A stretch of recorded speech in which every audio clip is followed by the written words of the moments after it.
That's kind of terrifying, isn't it?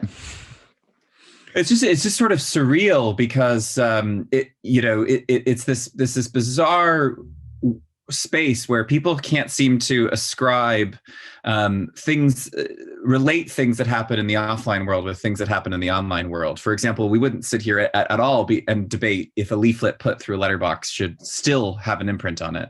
And yet we can't wrap our heads around the idea that online content is even more pernicious as a result of its infinite ability to be shared.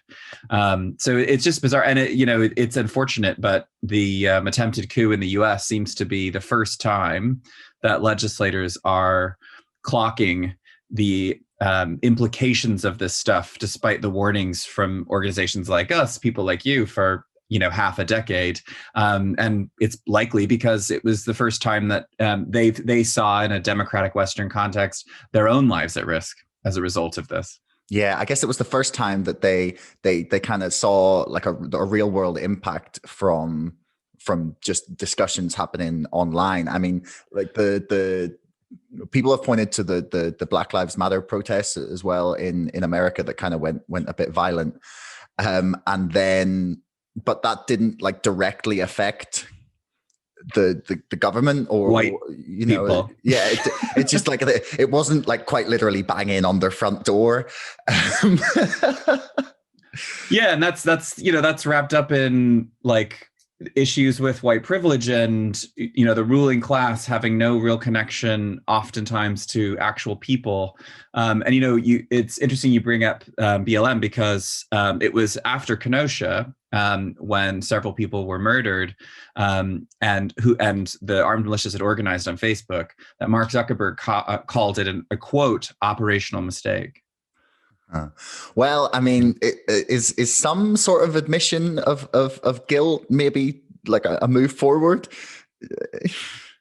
Yeah, I mean, I think it's for Facebook in particular. Well, for most of the tech companies, their focus is entirely on avoiding any serious antitrust legislation in the US. And pretty much all of their actions can be traced directly to, will this affect our ability to lobby on the Hill? The Justice Department as well in the US just released the initial investigations into the Capitol Hill attempted coup, and of the 233 rioters, just shy of 100 said that they had organized, found out about, or connected with the movement on Facebook or Instagram, Facebook's products. And that, of course, Sheryl Sandberg came out publicly after saying there's little evidence to suggest that organizing was happening on Facebook. And she cited, quote, more extreme sites. The same DOJ documents show only 8 people said they used or interacted with Parler, which is the sort of far right site that they're trying to scapegoat now. It's pretty crazy. You see like the response to Parler, right? Amazon shuts down their servers. Apple removes it from the App Store. Facebook sitting right in front of us and is, in this context, 10, 11, 12 times more culpable and zero action. Yeah, it's pretty shocking. I mean, I guess that depends on the size of your marketing or your lobbying budget. Exactly. So do you want to tell us a little bit about who Fair Vote UK are and like why you decided to set up the organization? Yeah, so I set up Fair Vote UK to build a campaign around the revelations that Chris Wylie was planning to make around Cambridge Analytica, and Shamir Sani was planning to make around Vote Leave and Believe, and how they committed the greatest election law violation in British history, and nothing happened. I knew Chris for years and years.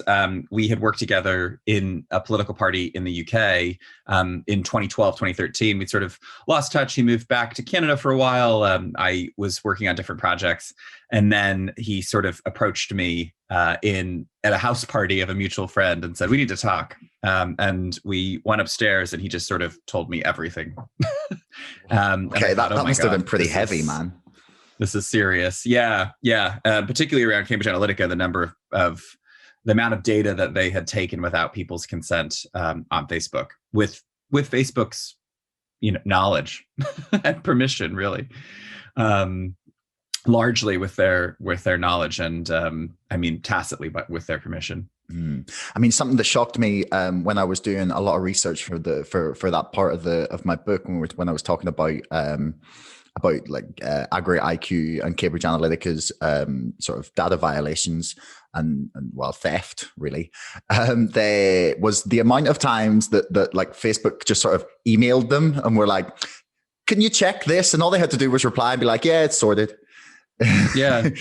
And they're like, no like follow up, no investigation, no like responsibility for the amount of data that had been like illegally obtained.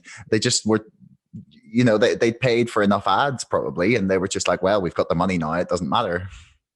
Yeah, well, and that's what happens when there's no independent, democratically accountable oversight, right? I mean, imagine if after the oil rig in the Gulf of Mexico, the Halliburton rig that I can't remember the name of it, that ruptured and filled the Gulf of Mexico with oil. Imagine if we were fine with Halliburton being like, "Yeah, we cleaned it up. We swear we cleaned it up." I mean, it was unimaginable, right? And so it's crazy. I mean, even yesterday, Facebook said again, "Oh, we're really gonna seriously stamp out COVID vaccine disinformation and vaccine disinformation more broadly." And it's like, well, you've said this several times before, and there's no process by which anyone confirms whether you've done that. You're supposed to take you at your word. Yeah. Thanks so much for listening. If you haven't already and you enjoyed this episode, please subscribe to this podcast and to our mailing list. And don't forget, my book, Brexit, The Establishment Civil War, is now available for pre-order on Amazon. You'll find the link in the description below. Until next time, thanks so much for listening.